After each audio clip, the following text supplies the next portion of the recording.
সালাতুল হাজত আসলে কি এবং সালাতুল হাজতের নিয়ম ও ফজিলতের সম্পূর্ণ ব্যাখ্যা থাকবে এই ভিডিওতে। নতুনদের জন্য জানা খুবই গুরুত্বপূর্ণ, যার মাধ্যমে মুমিন মুসলমান এই আমলটি অবশ্যই করতে পারেন। আসসালামু আলাইকুম রহমতুল্লাহি ওয়া বারাকাতুহু। সামাজিক জীবনে কোনো না কোনো প্রয়োজনে একে অপরের পারস্পরিক সহযোগিতা প্রয়োজন। অনেক সময় কঠিন বিপদ আপদে অসহায় হয়ে পড়ে মানুষ, যখন কেউ কাউকে সাহায্য করতে পারে না। সেই কঠিন বিপদের সময় মানুষের করণীয় কি? তখন কিভাবে সাহায্য চাইবে মানুষ? সালাতুল হাজত বলতেই প্রয়োজনে নামাজ পড়া বোঝায়। তাই বৈধ যে কোনো প্রয়োজন পূরণের জন্য আল্লাহ তাআলার সন্তুষ্টির উদ্দেশ্যে 2 রাকাত নফল নামাজ আদায় করাকে সালাতুল হাজত বলে। হ্যাঁ, যখন কেউ সাহায্য করতে পারে না, তখন মানুষের একমাত্র সাহায্যকারী হলেন মহান আল্লাহ। তিনিই পারেন মানুষকে বিপদ থেকে উদ্ধার করতে। মানুষের বিপদ যত সহজ আর কঠিনই হোক না কেন, তিনিই পারে মানুষকে তা থেকে রক্ষা করতে। এক্ষেত্রে অন্যতম মাধ্যম হলো বিপদ থেকে মুক্তি পেতে নামাজ পড়া। এই নামাজ সালাতুল হাজত হিসেবে পরিচিত। এই নামাজের দিকে ইঙ্গিত করে আল্লাহ তাআলা বলেন, হে ঈমানদারগণ, তোমরা ধৈর্য ও নামাজের মাধ্যমে আল্লাহর কাছে সাহায্য চাও। নিশ্চয়ই আল্লাহ তাআলা ধৈর্যশীলদের সাথে আছেন। সূরা বাকারা আয়াত 153। এই আয়াতে বিপদে ধৈর্য ধারণ করে নামাজের মাধ্যমে আল্লাহর কাছে সাহায্য চাওয়ার কথা বলেছেন আল্লাহ তাআলা। সালাতুল হাজতের ফজিলত হলো, রাসূলুল্লাহ সাল্লাল্লাহু আলাইহি ওয়াসাল্লাম যে কোনো প্রয়োজন পূরণে নিজেই এই নামাজ পড়তেন এবং সাহাবায়ে কিরামকে এই নামাজ পড়ার নির্দেশ দিয়েছেন।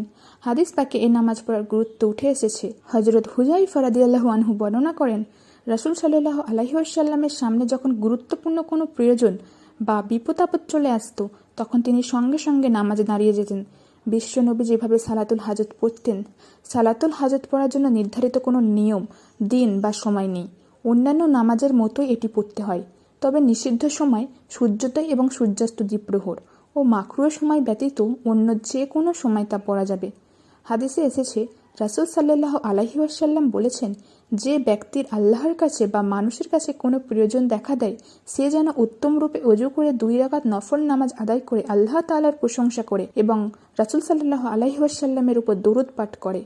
কারণ নামাজ ও দরুদ পাঠের বরকত ও ফজিলতে মহান আল্লাহ মানুষের যে কোনো বিপদ দূর করে দেবেন ইনশাআল্লাহ। সে কারণেই বিপদের সময় উত্তমভাবে ওযু করে হাজত পূরণের নিয়তে 2 রাকাত নফল নামাজ আদায় করা আর নামাজ শেষে আল্লাহ তাআলার প্রশংসা ও রাসূল সাল্লাল্লাহু আলাইহি ওয়াসাল্লামের উপর দরুদ পাঠ করে আল্লাহর কাছে নিজ ভাষায় বৈধ প্রয়োজনের জন্য দোয়া করা। লা ইলাহা ইল্লাল্লাহুল হালিমুল কারীম, সুবহানাল্লাহি রাব্বিল আরশিল আজিম, আলহামদুলিল্লাহি রাব্বিল আলামিন, আসআলুকা মুজিবাতি রাহমাতিকা ওয়া আজাইমা মাগফিরাতিকা ওয়াল গানিমাতা মিন কুল্লি বিররি ওয়া সালামাতা মিন কুল্লি ইসমিন লা তাদালি জাব্বান ইল্লা গাফারাতুহু ওয়া লা হাম্মান ইল্লা ফাররাজতাহু ওয়া লা হাজাতান হিয়া লাকা রিদান ইল্লা কাদাইতাহা ইয়া আরহামার রাহিমিন। সুতরাং মুমিন মুসলমানের উচিত শারীরিক, মানসিক, পারিবারিক, সামাজিক সহ যে কোনো বিপদ আপদ ও দুশ্চিন্তায় মহান আল্লাহর কাছে নামাজ ও দরুদ পড়ে দোয়ার মাধ্যমে সাহায্য চাওয়া। সালাতুল হাজত কিংবা বিপদে নামাজ ও দরুদ পড়ার বিকল্প নেই।